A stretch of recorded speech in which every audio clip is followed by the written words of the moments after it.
السلام علیکم ورحمۃ اللہ وبرکاتہ۔ خواب وہ آئینہ ہیں جو کبھی ہمارے حال کی عکاسی کرتے ہیں اور کبھی مستقبل کی جانب اشارہ۔ آپ کے اپنے چینل علامہ عابد علی اشرفی پر ہم آپ کو خوش آمدید کہتے ہیں۔ امید ہے کہ آپ خیریت سے ہوں گے اور ہم دعا کرتے ہیں کہ اللہ پاک آپ کو سلامت رکھے۔ کبھی خواب میں دیکھتے ہیں کہ بارش برس رہی ہے، بادل چھائے ہوئے ہیں، آسمان سے پانی گر رہا ہے، مگر زمین پھر بھی خشک ہے، نہ گیلی ہو رہی ہے نہ سبزہ اگ رہا ہے۔ یہ منظر دل کو بے چین کر دیتا ہے۔ بارش تو رحمت ہے، پھر زمین کیوں بے حس ہے؟ آج ہم جانیں گے خواب میں بارش کا برسنا لیکن زمین کا خشک رہنا کیا پیغام رکھتا ہے۔ تو اسلامی تعبیرات کی روشنی میں تو دیکھیں، اگر خواب میں بارش تیز برسے لیکن زمین خشک رہے تو یہ اس بات کی علامت ہے کہ رب کی رحمت نازل ہو رہی ہے، مگر انسان کی غفلت اس رحمت کو قبول نہیں کر پا رہی ہے۔ یہ خواب روحانی بے حسی کا آئینہ ہوتا ہے۔ اگر کوئی عالم یا نیک شخص یہ خواب دیکھے تو یہ پیغام ہو سکتا ہے کہ وہ حق کی بات کر رہا ہے، مگر لوگ سننے کے باوجود اس پر عمل نہیں کر رہے۔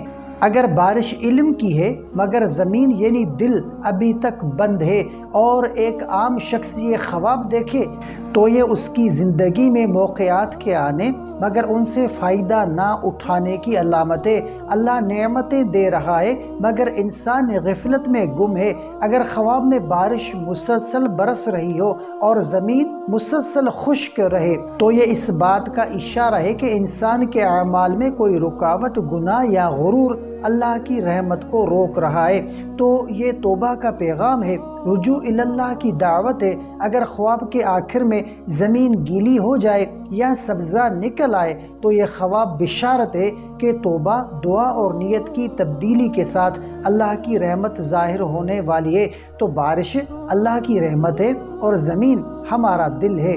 جب دل سخت ہو جائے تو کتنی ہی برکت برس جائے اثر نہیں ہوتا۔ یہ خواب ہمیں جگاتا ہے کہ اب وقت ہے اپنے دل کو نرم کرنے کا، توبہ کرنے کا اور اللہ کی رحمت کو جذب کرنے کا۔ اللہ ہمیں اپنے دلوں کی زمین کو ایمان، توبہ اور اخلاص سے تر کرنے کی توفیق عطا فرمائے۔ اگر آپ چاہتے ہیں کہ ایسے سچے خوابوں کی تعبیرات اور روحانی وظائف آپ تک پہنچتے رہیں تو ہمارے چینل علامہ عابد علی اشرفی کو ضرور سبسکرائب کریں، ویڈیو کو لائک کریں اور اس پیغام کو دوسروں تک ضرور جو ہے وہ پہنچائیں۔ تو اللہ تبارک و تعالیٰ سے دعا ہے کہ اللہ پاک آپ کو سلامت رکھے۔ تو ملتے ہیں اگلی ویڈیو میں، تب تک کے لیے اپنا بہت سارا خیال رکھیں اور ہمیں اپنی دعاؤں میں یاد رکھیں۔ السلام علیکم ورحمۃ اللہ وبرکاتہ۔